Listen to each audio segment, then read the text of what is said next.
Ako po si Elmer Corilla, operator ng Honjet 60cm dito sa Uyo. Nagamit po ito ng 5 araw na may 73 meters na run. Ito po ang printer head. Ang huling palit po nito ay noong September.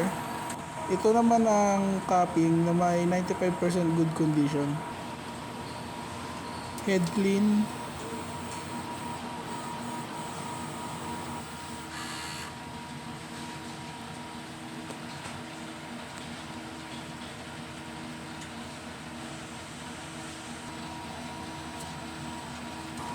Punasan ng wiper pagkatapos ng head clean.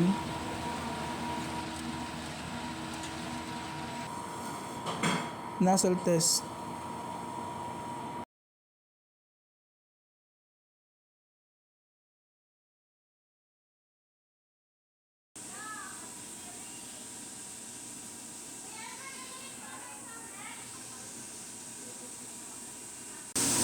Ang ink system ay tama lang ang level. Ito naman ang ABR. Ito naman ang waste tank. Nililinis po ito every Wednesday. Ito naman po ang ground wire.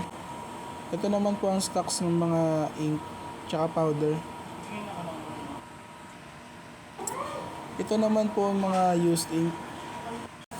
Na-consume last week, magenta, yellow,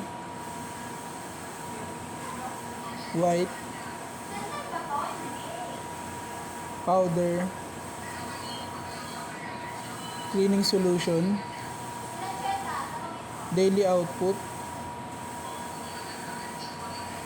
monthly maintenance checklist.